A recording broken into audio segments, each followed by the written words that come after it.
Hola conjuritas y conjuritos. ¿Qué tal? Vamos a contarles 3 historias escalofriantes, de terror, con motivo del especial, de Día de Muertos. Para que la escuchen ustedes, y también ellos, que hoy, ya están entre nosotros. Empecemos. La procesión de las ánimas. Esta horrible historia sucedió en Costa Rica en el año de 1800. Doña Manuelita era una santa mujer sumisa a su esposo, llamado Camilo Briseño, que trabajaba como guardia nocturno en la antigua casa aduana. A pesar de que no tenían hijos, eran felices. En esos días no había aún energía eléctrica ni alumbrado público. Los habitantes del pueblo solo se alumbraban con velas y lámparas antiguas. Doña Manuelita tenía la costumbre de llevarle a su esposo café caliente con chilasquilas bien fritas a las 3 de la madrugada en su turno de trabajo. A ella no le importaba la oscuridad total de todas las frías madrugadas en las calles. Ella salía completamente sola, ya que era su hábito. Hasta que una noche, doña Manuelita estaba apurada restregando la ropa en el patio de su casa, siendo a las 11 de la noche. Ella escuchó el rumor de unos cantos e himnos muy extraños, que parecían de otro mundo. Extrañada y curiosa, salió a la puerta. En el preciso momento en que pasaba frente a su casa una procesión de encapuchados. Era gente enlutada. Iban rezando con el rostro cubierto, llevando una cruz pequeña en una mano y en la otra una vela. Mientras seguían pronunciando ese canto extraño y sobrecogedor, doña Manuelita decidió cerrar la puerta. Al cerrarla, uno de aquellos extraños encapuchados, acercándose a ella, le dijo: Tome. Como ella estaba tan ocupada en el lavado, distraídamente recibió aquella vela y la puso en un rinconcito atrás del baúl y se fue a continuar sus quehaceres. 2 días después volvió a ocurrir lo mismo. También el tercero y el cuarto día. Como en la primera ocasión, le entregaban una vela. Ella siempre las guardaba atrás del baúl en el mismo rincón. Por otro lado, un hombre incrédulo que vivía en ese mismo sector, acosado por la curiosidad, se puso al final de la procesión esa misma noche. Inmediatamente, aquel hombre le quitó la capucha a la última extraña persona de la procesión. Entonces, deteniéndose aquella marcha, todos voltearon sus rostros enfurecidos, y para la espantosa sorpresa del hombre, se dio cuenta de que todos eran unos esqueletos vivientes que estaban enfurecidos con él. Al día siguiente, hallaron a aquel hombre tirado en la calle, agonizando de muerte. Una vez enterados los vecinos sobre esta noticia, los que se disponían a dormir a esa hora empezaban a temblar bajo las pesadas colchas cada vez que pasaba la procesión. Pasadas esas cosas, doña Manuelita se enfermó gravemente, por lo que sus vecinas vinieron a visitarla con un sacerdote, amigo de ellas. Con el pasar de las horas, ya estando oscura la casa, después de que el sol se ocultaba, sus vecinas empezaron a buscar las velas atrás del baúl que les había dicho Manuelita que le habían regalado los de la procesión. Al tomarlas con sus manos, observaron horrorizadas que aquellas velas no eran más que horribles huesos humanos.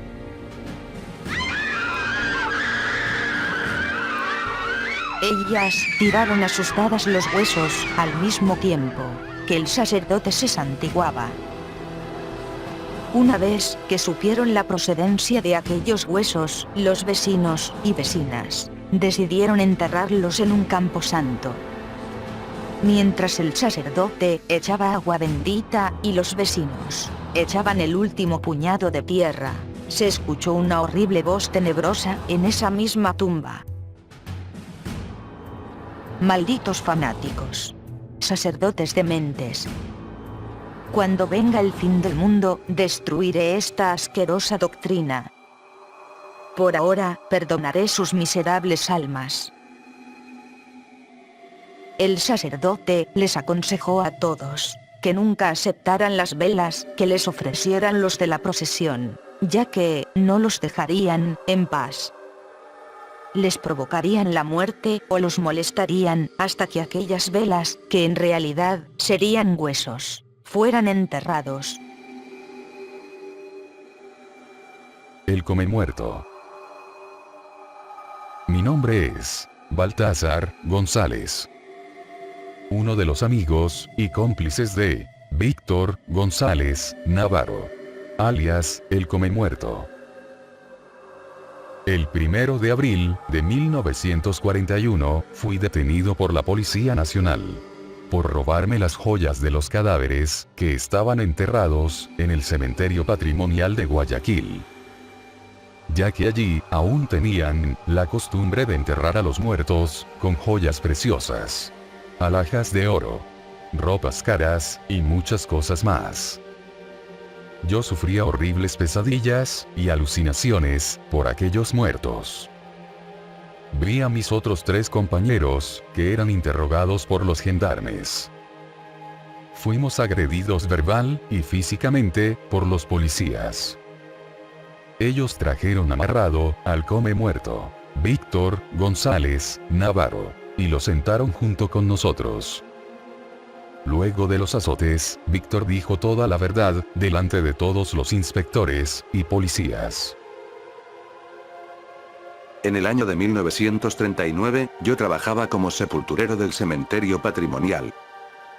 Ante mis ojos, veía a los familiares que enterraban a sus muertos, con joyas preciosas de oro, placas dentales, y ropa muy fina y costosa. Mi ambición por aquellos objetos llegó a ser muy grande, por lo que me quedé obsesionado.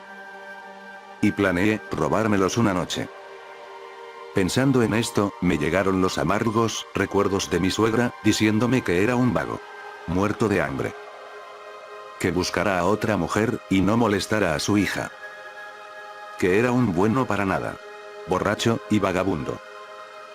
Después de varios días, ingresé con mis amigos por la parte trasera del cementerio de Guayaquil, para que los guardias no se dieran cuenta. Una vez, en las bóvedas blancas, comenzamos a romper la tapa de cemento, y una vez que sacamos el ataúd, abrimos la tapa, y nos dimos cuenta que el cadáver estaba en completo estado de descomposición. Por lo que mis amigos y yo nos tapamos las narices por el fuerte olor a podrido. Uno de mis amigos vomitó de náuseas. Aquel muerto tenía un anillo y una cadena en su cuello, ambos de oro puro. Entonces, nos dispusimos a hurtarlos. Pues, los objetos que yo robaba a los cadáveres, los vendía en el almacén del Proceder, que estaba ubicado en Vélez, y José Mascote, mi amigo Baltasar González, que estaba de campanero, nos avisó que los guardias se acercaban así a nosotros. Por lo que, rápidamente, nos escondimos. Para nuestra suerte, los guardias se desviaron por otro camino, y no se dieron cuenta. Por lo que tuvimos que poner el ataúd nuevamente, y cubrirlo con cemento, tal y como estaba antes. Después de varios días, estando en mi casa, comencé a ver a los muertos, que me pedían sus joyas. Por lo que horrorizado, salí corriendo de mi casa, y me subí a un árbol. Mientras, mis amigos me decían: Víctor, ¿qué tienes, que has visto? Mis amigos me dijeron que bajara del árbol. Comencé a tener visiones espeluznantes, y escuché aullidos lastimeros, por lo que caí del árbol, convulsionándome. Al día siguiente, me fui a ver a un sacerdote, para que me diera agua bendita, para rociármelo en la cabeza. Y así los muertos no me hicieran daño. Después de varios meses, logré conquistar a la mujer de mi vida, engañando a mi suegra, con cadenas de oro, y joyas de los muertos, para rehacer mi vida. Pasados unos meses, los problemas y las discusiones con mi mujer comenzaron a presentarse todas las noches. Por lo que me senté afuera, en la puerta de mi casa. Cuando de pronto, apareció delante de mis ojos, una mujer, parecida a mi esposa. Su piel era de color azul temerario, y comenzó a elevarse, flotando en el aire. Y entonces, señalándome con su dedo, me dijo con una voz cavernosa: Un día de estos, te mataré. Y no quiero volverte a ver en el cementerio. Nunca. Víctor. Nunca. Al ver a aquella horrible mujer, di un gran grito de terror, y salí corriendo. Después de 2 días, mis amigos comenzaron a tener espeluznantes pesadillas, por lo que vinieron a mi casa, y espantados, me dijeron que iban a renunciar al oficio de robar a los muertos. Entonces, les reproché, diciendo: ustedes son unos cobardes. No le tengan miedo a los muertos. Los muertos están muertos. Y no nos pueden hacer daño. Esfuércense por las joyas. Gracias a las joyas de oro, vivimos, y nos sustentamos. Robaremos mañana, en la noche. Llegada la noche indicada, nos dirigimos al cementerio, para así continuar profanando tumbas, junto con mis amigos. En esa noche, los guardias estaban durmiendo, por lo que se nos hizo más fácil robar. Yo era un experto en profanar tumbas. Tenía el conocimiento y la experiencia necesaria. Aquella noche, habían relámpagos y truenos, por lo que nos cubrimos con ponchos de agua. Y nos dispusimos a quitarle la tapa de cemento a la bóveda. Una vez afuera el ataúd, abrimos la tapa, y me dispuse a despojar al difunto de sus ropas, para llevármelas puestas.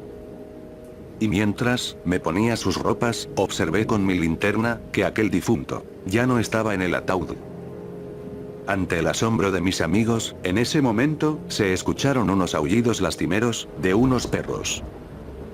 Al dirigir mi mirada, arriba, en las bóvedas, observé con ojos de terror, que aquel difunto estaba de pie, mirándome fijamente. Entonces, temblando de miedo, avisé a mis amigos, señalando el lugar, en que el difunto se encontraba. En ese momento, mis amigos comenzaron a sentir, que unas manos invisibles los asfixiaban, y comenzaron a gritar de miedo. Al ver aquella escena de horror, salí corriendo del lugar, gritando desesperadamente. Al llegar a las siguientes bóvedas, mis fuerzas me abandonaron, y caí al suelo, convulsionándome. Al día siguiente, me levanté del cementerio, por el fuerte desmayo que había sufrido. Me dirigí a mi casa, con la misma ropa del cadáver que me había puesto, para entregarlas a mi madre. Ella las lavaría y plancharía. Y luego poder venderlas en el almacén de ropa. Mi madre, que sabía todo lo que yo hacía, también participaba en mis fechorías. El año siguiente, en 1941, seguía profanando tumbas. Algunas veces lo hacía solo, o acompañado con mis amigos, ex sepultureros. A pesar de los sustos que pasábamos, aún seguíamos robando. Mi madre y mi esposa planchaban y lavaban las ropas de los difuntos, para luego venderlas. Después, las noches se pusieron más espeluznantes y macabras. Un día, eran a las 3 de la mañana. Estaba siendo atormentado por una horrible pesadilla, por lo que me levanté asustado, abriendo mis ojos. Y al dirigir mi mirada hacia la izquierda, observé horrorizado, que estaba junto a mí un cadáver podrido, de una horrible mujer, que me miraba fijamente. De sus ojos, les salían gusanos, y abriendo su boca, comenzó a decirme con voz ronca: Víctor. ¿Qué te pasa, mi amor? ¿Tienes miedo?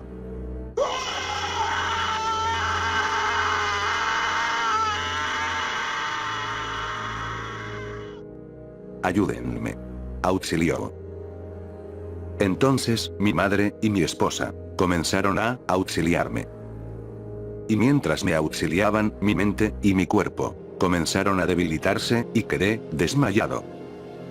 2 días después, me fui a un velorio, que quedaba a 2 cuadras de mi casa, para observar qué le ponían los familiares al difunto. Pues yo acostumbraba asistir a los velorios, y darme cuenta de lo que llevaban puesto. para así proceder a robarme sus objetos por las noches. Las alhajas y las joyas de oro eran muy valiosas para mí. Parte del dinero que recibía de las joyas, al venderlas, lo gastaba en bebidas alcohólicas y otros vicios. A causa de esto, todos los días mi conviviente me regañaba, diciéndome que era un hombre sin futuro, y no valía para nada. El 1 de abril de 1941. En ese mismo instante, de ser capturado por ustedes los policías, fue la peor noche de terror. Me encontraba durmiendo, en una bóveda vacía, del cementerio.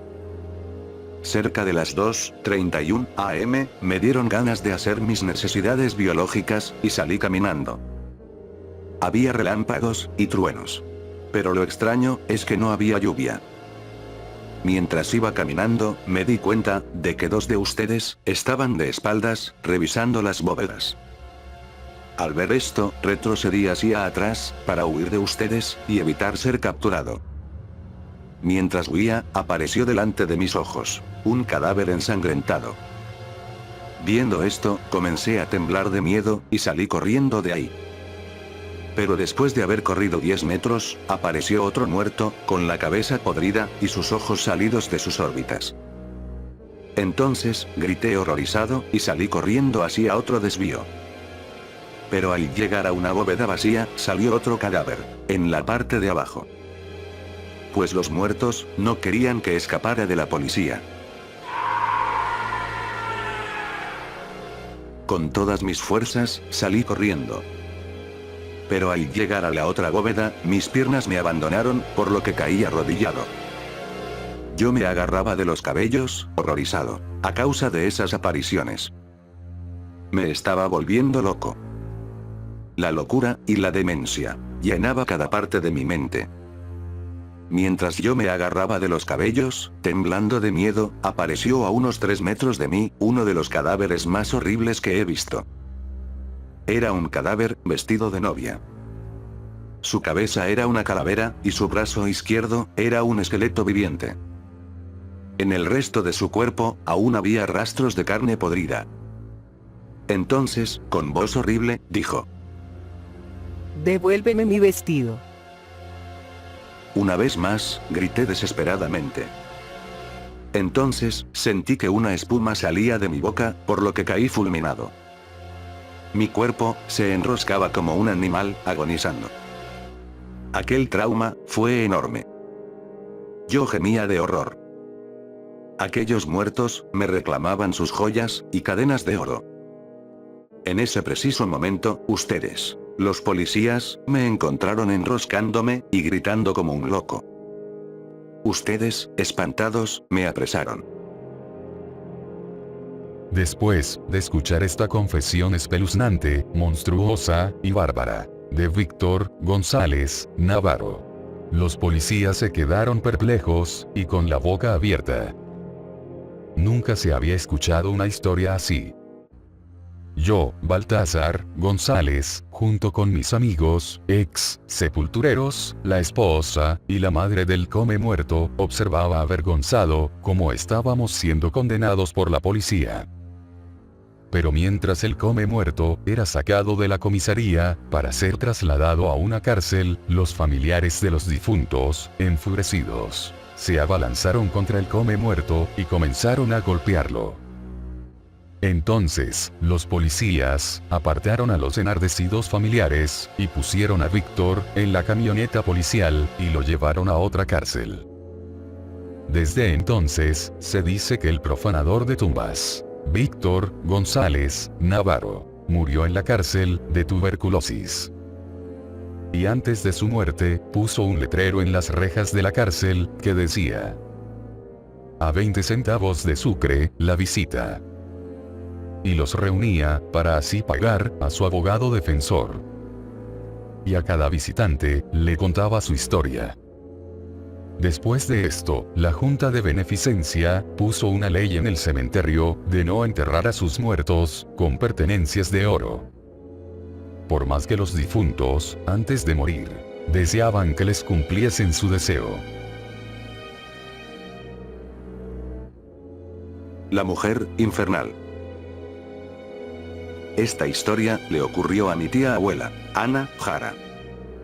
Ella quiso estudiar enfermería en la región metropolitana para no gastar tanto en bus interurbano. Se quedó con una tía. Todo marchaba bien, incluso se enamoró. Cuando estuvo por dar el último año, descubrió que era hematofóbica y tuvo que dejar la carrera. Y para rematarla, su enamorado era casado. Cuando la señora del enamorado la encaró, le dijo: Yo vendré a buscarte, para llevarte al infierno conmigo. Esto dejó a mi tía muy asustada. Mi tía siguió su vida adelante y tuvo una hija. Donde estaba viviendo mi tía, había un puente donde ya habían sucedido varios suicidios. Cuando mi prima tenía unos 4 años, mi tía volvía tarde de su trabajo en una fuente de sodas. Estaba a punto de cruzar el puente cuando vio la silueta de una mujer. Mi tía trató de esquivarla, cuando la mujer se le quedó viendo y le dijo: Te dije que te llevaría al infierno conmigo. Mi tía dice que sintió que la arrastraban por el piso hasta llegar al borde del puente. En ese momento, una mano cálida, con una luz, la afirmó fuerte y le dijo: No te preocupes. No te dejaré caer. En ese instante, la persona le enseñó un rezo que mi tía debía pasar al primer hijo de la hija de la mayor de sus hermanas. Bueno, pues cuando mi tía oyó otros pasos, el hombre le dijo: Llámelo. Y eso hizo. El hombre, que vino a ayudarla, le preguntó que cómo se había sostenido si en esa orilla del puente no había saliente. Mi tía preguntó por el otro hombre y el caballero le dijo: No había nadie. Solo estaba usted colgando. Es un milagro. Exclamó. Mi tía, desde ese día en el puente, se bendijo. Ahora, mi tía, su hija y nieta son fieles seguidoras de la iglesia. Enviamos terroríficos saludos a Aldo Abraham Cortés López, Alejandro Barrera, Patos Locos JRX, Marlon Moss, que hoy cumple años. Muchas felicidades. y, finalmente, a Jeric Vladimir Cruz Oviedo. Recuerden que pueden seguir solicitando sus saludos a través de la página de Facebook. Mañana también habrá vídeo. Muajajajaja. Mientras tanto, les deseamos que pasen un terrorífico día de muertos y hasta pronto.